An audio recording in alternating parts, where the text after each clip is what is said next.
I like to look for businesses that are growing their cash flows, have strong balance sheets, and are servicing the demand at the time. And it's true that we have inflation and there's a lot of concern about a recession. I don't see any of that in the short term. I mean, I'm living in the real world here with over 30 private companies in our portfolio in almost every geography in the US. Right now, things are booming. Sales are on fire. Cash flows are better than they've ever been. And I know we should be pessimistic, but I can't get there right now because I'm trying to hire people and I can't find them. Try and find a server in Los Angeles for our kitchen operation.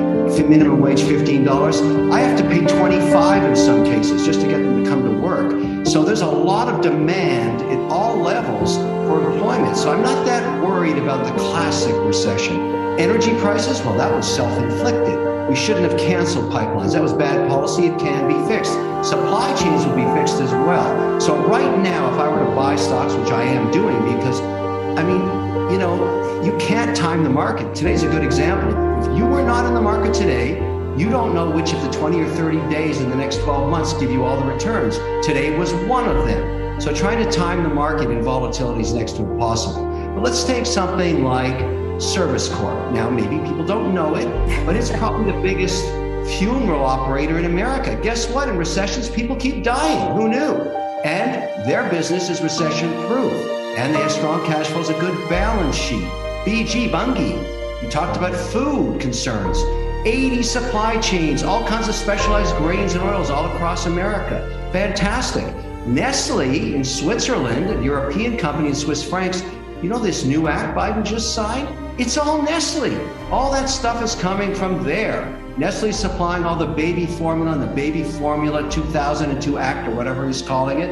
Why not own that company when we're out of baby formula? These are big opportunities all through the market that are going to perform very well regardless of inflation. I say to myself, okay, what's happened here is in many cases growth rates have not slowed. They're forecasted to slow, but it hasn't happened yet. I think in Q4, we're actually going to beat the estimates that analysts have taken down. Maybe they're forecasting 5%. My bet is it's more like 7, 8, 9% growth for this calendar year. And then all of a sudden you turn the switch into 2023 and say the recession hits hard. I don't think so. This is going to be an inoculated recession. It's already had a vaccine in so many ways. There's so much of the $4.5 trillion that was poured into this market still in the pockets of consumers, and they haven't had a chance to spend it yet because we have a disrupted supply chain.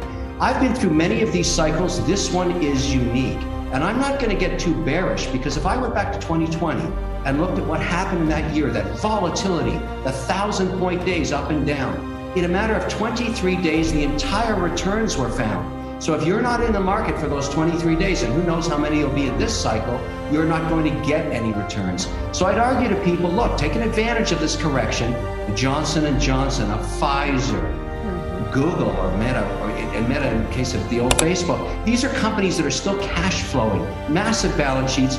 Technology is not going away. Look at Zoom today. Everybody thought, this corrected over 78%, and yet they beat their numbers. People are still using these technologies. They're just paying less for them on a PE basis. And that's a gift the market's giving you right now.